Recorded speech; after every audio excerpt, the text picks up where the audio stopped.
Hello, everyone. We're kicking off our Spotlight series with self advocate Desmond Thomas. He is an independent living specialist for living independence for everyone in Mississippi. And today he'll be sharing his remarkable story about overcoming many challenges and how he now uses his experiences to help others with significant disabilities. Thank you so much for joining me today, Desmond. I don't know if a lot of you guys know, but 2002, I was I was injured due to a gunshot wound. I was shot. I can't see the wound. Thank God I was healed well. But just a quick rundown. Me and a couple of my friends, 2002, I was 19 years old. We was traveling on Northside Drive, just hanging out, finna go to a Sigma party at Tougaloo College, and some guys tried to rob us, and I was shot in the face. And my one of my friends was driving. He rushed me to the hospital. I was paralyzed due to that gunshot wound. The bullet actually hit me in the face and ricocheted off of my spinal cord and hit a group of nerves up under my left arm. So due to that, I can't use my left hand the same as I can use my right hand. It paralyzed me and left me a quadriplegic. I use a power wheelchair for mobility. I know you guys can't see the chair because of the way my computer is sitting, but I have a great power wheelchair. You can see the joystick here. Um, I make the chair look really awesome because I'm an awesome guy. But but I use a power wheelchair for mobility, and I've been using this chair for 18 years now. I was shot, and on the way to the hospital, I can remember going unconscious, getting sleepy, telling my friend, I just thought if I fall asleep, I'm not gonna wake up. So I was telling my friend Ralph, like, man, tell my mom and them I'm sorry. I just don't think I'm gonna make it. And they was telling me, Desmeon, shut up, stop talking, because I just was talking negative at the time. And everything happened so fast. And I woke back up in the hospital. All I saw was the lights. I saw my mom was the first face that I saw. And her eyes was bloodshot red. And one thing about my mom is she did not do wrong. She cried. I remember she was about to run a stop sign and she cried because the police gave her a ticket. He said, you pause. She was just a good parent. She was an innocent person. And I just felt so bad for my mom because she was just devastated because her son just got shot. And I remember the next thing when I just fell unconscious, waking up in ICU. And the only thing I can think, because the doctor standing over me, was to ask him, am I gonna be okay? And I'm looking up at this doctor and I see the light, I see the clock, and that's all I can remember. And I asked him, Doc, am I gonna be okay? And the doctor looked at me and he said, son, I got some bad news. You paralyzed and your injury is incomplete. And I just cried. I just felt a tear roll down the side of my face because I'm on my back. And he was like, son, you got to be strong for your family. And I just took that in at one time because I knew then that I needed to be strong for my mom. I knew she probably felt like it was her fault. I can imagine people saying why he was out that late. You know, I was only 19 years old. And it wasn't her fault because my mom knew that I wasn't a terrible person. I knew how to make good decisions. It was just that it was wrong place, wrong time type of situation. I took that, what the doctor said, and I was like, I'm gonna be positive. I'm not gonna be the type of person that's just gonna be negative and be all down and bad. I didn't want my mom to feel worse. So they sent me to the regular hospital room. That's when my family got together. And I took upon myself to be positive. I wanted everybody to be cheerful, so I cracked jokes. And the positive thing out of this situation is it brought a lot of my family members together. A lot of people came to visit me. Um, and like a couple of weeks later, I was in ICU for 2 weeks, regular hospital room for 2 weeks. And after then, um, they took me to therapy, which is inpatient therapy at the Methodist Rehab. I love that place because that place gave me a lot of insight on what was to come for me. I was depressed because no one wants to be paralyzed. You don't know what's coming next. I couldn't move my left arm at all after my injury. I had to use my right arm and just pick my left arm up, sit it in my lap. It wasn't doing anything. At Methodist Rehab, the therapist there taught me everything. I couldn't use my bowels, my bladders, or nothing.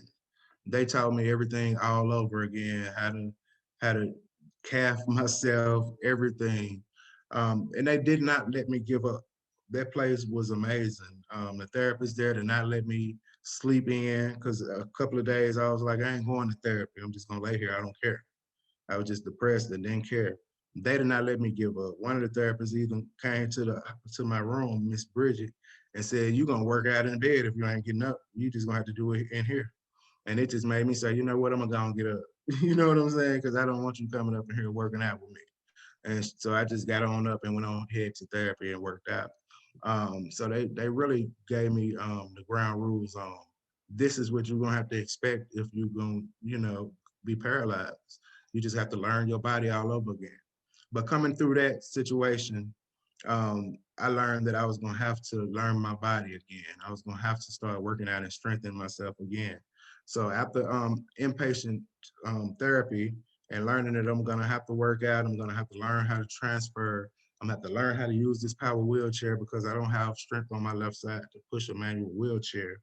I ended up going to outpatient therapy and going home. And that's when I learned that my home is not accessible. So I'm not going to be able to stay in the home that we were living in, which was the Oaks apartment off of Ridgewood Road. I needed to borrow a ramp. That's what really how I learned about life in Mississippi.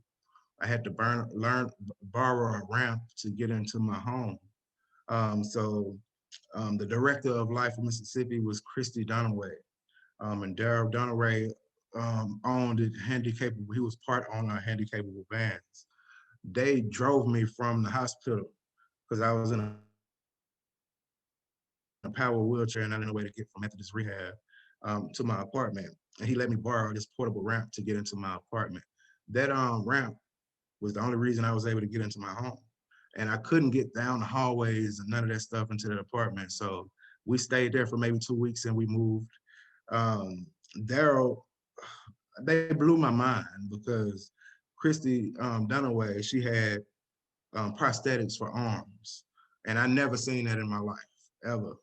So I was just riding home with them and just looking at them and just was like, okay, this guy's in a power wheelchair driving me home. Am I safe? First thing come to my mind. She has prosthetics. I never seen this in my life, but they was living a normal life. So that woke me up and was like, I need to learn what I need to do because I want to drive like he's driving for one. And I need this ramp to get into my house. So I know I need to learn how to make sure my house is accessible because I wasn't ready to give up yet. Um, so everything was just soaking in, and I just wanted to learn more. So they invited me to some group meetings to learn how to be more independent. And I went to those meetings, and I met more people that was in wheelchairs and they used wheelchairs. And I was like, man, I met this guy named LaRon Jackson. This guy really was one of the best mentors I could have ever met in my life. This guy actually was born with cerebral palsy. He was attending Jackson State in law school, and everything he did was positive. He cracked jokes. Everyone was laughing.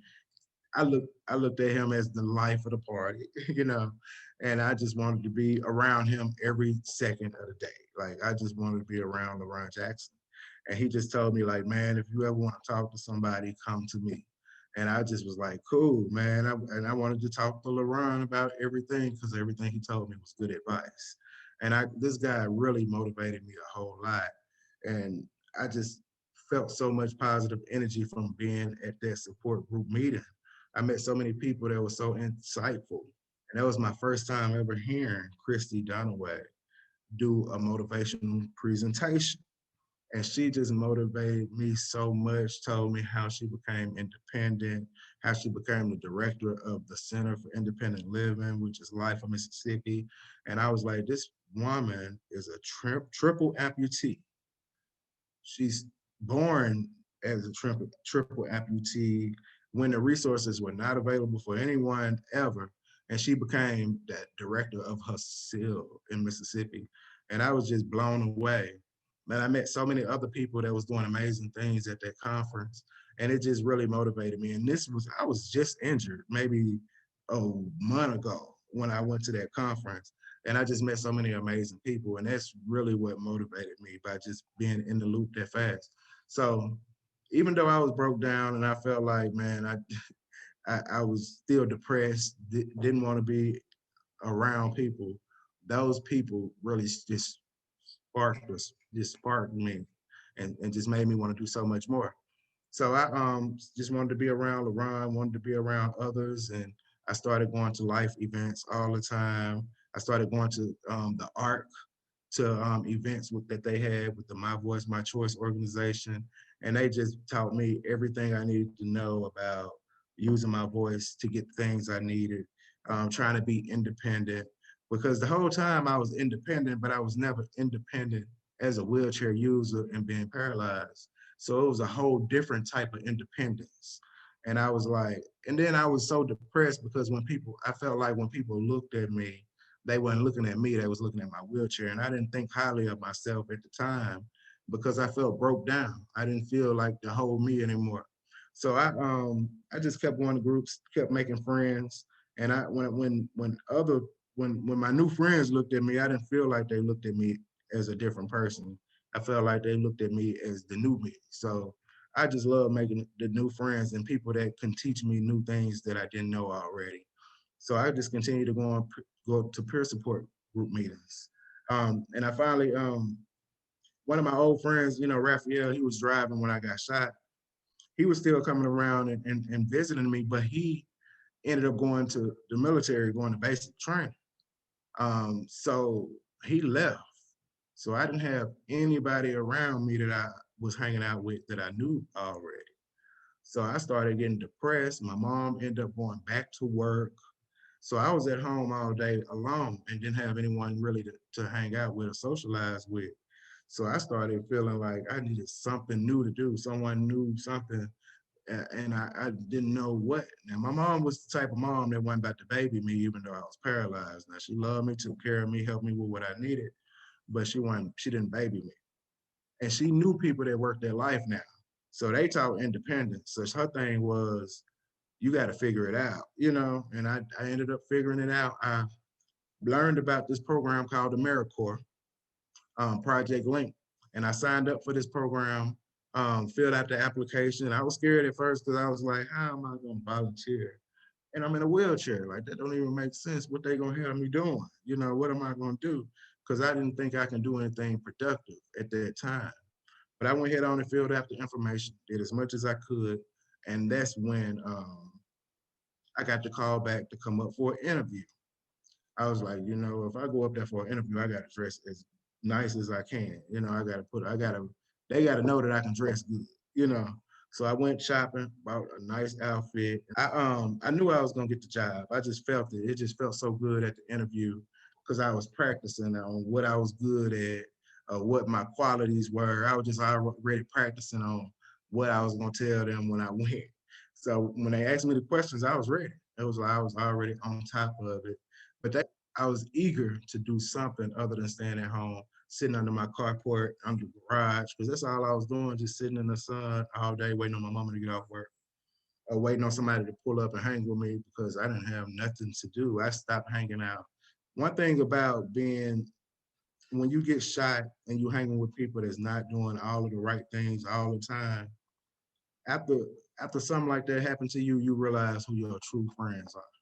Like, people are gonna stop hanging around you. I go out and speak to youth groups now. I'm older, and I make sure that they know when you're not doing the right thing, when something bad happens, people are not gonna come hang around you because you trying to change. When you're trying to start doing positive stuff, those negative habits, them negative people not gonna be around you because they want to be around people that ain't doing right. So I realized then, okay, now that I'm trying to do better, they not gonna be around me because they want to be around that negative influence. I'm the type of person now that I don't want no negative energy around me. If you're not trying to do the right thing, I want you far away from me as possible because I'm not trying to get shot again. I'm not trying to go to jail. I just want to do right by myself, by my community, by everybody because I want positive things to come, and I want it to last. I don't want no one around me that's not going to be doing well because good is going to follow all of my actions. And it's not going to last if I'm mixing the good and bad together. It's not going to last for me. So that's why I tell all my friends, like, bro, if you're not going to change, I can't rock with you because it's going to become toxic, you know, and all of my friends and everybody that I'm rocking with. So I make sure now that everything that I'm doing is going to be a good mixture. And I ain't got no problem with my friends that's not ready to change yet. I just don't want to mix what I'm doing with it. So I just don't associate with people that's not on the right track. And I don't have no problem with anybody with what anyone do. I don't judge people. I'm just the type of person that I know what I want for myself and I'm not gonna jeopardize it. Now, the agencies that helped me out in my life, I'm so thankful because I came to life and life showed me the way. I didn't realize my mom was helping me out at first. Mississippi Department of Rehab Services, one of the first referrals that was made for me. And they provided attendant care services. I needed help in the mornings because my mom was like, I'm gonna have to go to work, so I'm gonna have to help you up before I go. And I was sitting at home by myself at first, like, because she had to go back to work, and the bills weren't gonna pay themselves. But they sent attendant care attendants out to assist me with getting dressed, helping me with my shower and all of that. And they did the same thing for the evening times. They were God sent for me because wasn't no way I was gonna be independent without them. I was gonna be forced to go to somebody's assisted living home or a nursing home if it wasn't for that service, because I wasn't gonna want nobody to have to do that for me, not my mama or my sister forever. So with that service, it really allowed me to be independent because I knew I was gonna have somebody to come help me out. That was God sent. They helped modify my home with a roll-in shower. They put a wheelchair ramp up on the home for us. They helped out so much, man. When I finally was trying to be a big dog, a big boy, I was like, Mama, I ain't staying here no more. They actually helped me um, move into not them, but I ended up getting a voucher from HUD. They helped me move into my own apartment, so I ended up getting my own apartment. I called myself having a little girlfriend. I was like, I'm gonna move into my own little spot. So I'm gonna holler at you, adios. So I moved into my own little apartment, and I thought that was great, man. And I was trying to be a man. I want to move out, get my own little place, and I did that, and that was great. And I always said that any resources that I'm gonna refer anyone else to, I'm gonna utilize myself and see how great that is. And it was good. They offered me a live-in aid, everything that I thought that I wanted, I did. I tried it out. Vocational rehab. I was working. I said, I'm gonna see if they're gonna modify me a vehicle, and they helped me with my modifications on my car. And I've been driving ever since. I have not missed a beat with driving my own vehicle. And I said, as long as they're gonna help me, I'm gonna continue to drive. And they helped me drive so that I can get to work, helped me drive so that I can get to school. I ended up graduating from Hines CC. I'm a senior at Jackson State right now, trying to get that bachelor's degree. I am not going to stop until I get that bachelor's degree. I have not stopped. I'm a business major, trying to get my administration and entrepreneur degree, business administration / entrepreneur. I'm going to have it soon. My business is going to be booming, and we're going to make a lot of money. But I thank you guys for all of what you helped me out with. I really do appreciate the services. The Arca, Mississippi, y'all know that y'all helped me, Matt. If I didn't see you with those nice collar shirts on, Mr. Knocker, I wouldn't have never got no collar shirts because you'll be rocking them collar shirts. And I thank you for all the advice you give me, all the information, because the Arca, Mississippi was one of the first advisory boards that I got on when I said that I wanted to be a part of the My Voice, My Choice movement. What you guys do for individuals with developmental cognitive disabilities is really great and awesome, and I'm glad that I've been a part of that. I think the services are great, and anytime you need me, I'm there. You always giving me advice. You always making referrals for me. And I'm just glad to be a part of the movement that you guys have over there. Marianne, you know I love you, always have, because you were one of the ones that said, why don't you come over here to My Voice, My Choice and do as much as you can. And y'all was thinking that I was helping y'all. you guys, you guys really helped me out because I didn't realize how powerful my voice was going to be when I started signing up to be on advisory boards back then. And they really are powerful, and you really helped me become a better leader. I thank you guys, all of you guys, especially Life of Mississippi, because that's where I started off with being a part of AmeriCorps and Project Link. That was my first ever opportunity. I can't say it was a job because I was volunteering, but that you gave me a living allowance, you gave me a education award. That's the reason I went to Hines Community College, got back on my education, and I ain't stopped since. Helped me learn how to start my own business. So now I'm going out doing presentations to different schools, and I love it, talking to different youth groups.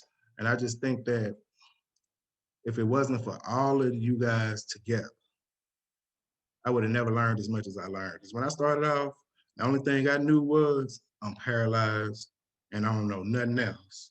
Now I know how powerful it is just to have the resources and have the knowledge that you need to be successful. Vocational rehab really taught me because I was like, I ain't finna do no ability works. I'm not about to be a part of that. And then I just gave everything that you guys offered me a chance, and it just helped me out in the long run. I can remember I was 19, I was skinny, I was little, and I had gold teeth, and everybody was like, "Y'all, you do not need them golds in your mouth, Mr. Gus." I remember when you taught me how to take them golds out of my mouth, and you gave me a book, and I read it, and I was like, "I'm gonna be a better me." Christy Donaway, I remember when you said, Desmeon, why don't you be on this advisory board? And I ended up being on the National Youth Leadership Network Advisory Council. Then I applied for the National Council on Disabilities. I ended up going to DC, and they taught me so much on how the youth can be leaders. And I said, you know what, I'm gonna be a leader from now on, and I'm gonna do as much as I can to provide for my community. Now I'm a part of the Strong Arms of Jackson for the city of Jackson. And the main goal is to teach people how violence is destructive. And we don't want violence in our community. I was a survivor of gun violence. A lot of people said I was a victim, but I feel like I survived it. And I'm trying to teach youth in the community how bad violence is and how that we need to put the guns down. And I really do feel as if guns are destroying our youth. We got so much music telling people that they need automatic weapons. And what I suggest is we put all of the guns up. We should stop the violence, come together, have more peace rallies, and learn from me. Everybody don't bounce back from being shot and paralyzed. A lot of people die. A lot of people have secondary complications. And if it was up to me, we would all put all of the weapons away and try to figure out ways to come together and be more peaceful, because it is not a good solution to go to resort to violence. I love everything that happened since my injury because I met some unique people. Everyone that I came across showed me major love, and I love being a part of my disability community, and love the fact that we can teach each other how to become more successful, teach each other the resources that's available so that we can all be better. Um, Thank you for this opportunity to spotlight all of the people that have assisted me in becoming more independent, becoming a better person. But to all of the support agencies, thank you guys. And my new business, Making Wise Choices Equal Positive Outcomes, is what I'm going to be promoting all year. And I just want you guys to look out for it. Website coming soon. Thank you for the opportunity to spotlight myself. And thank you guys. Yes, thank you, Have a Desmond, good for day. coming on today and being such a positive influence and helping others and just sharing your remarkable story with everyone. And I know you're going to have a bright future. And please come back on and share what's happening with you in the future. So thank you again. And I hope you have a wonderful day. I will do. And thanks again. And go to Life of Mississippi, www.lifeofms.com. Y'all have a good day.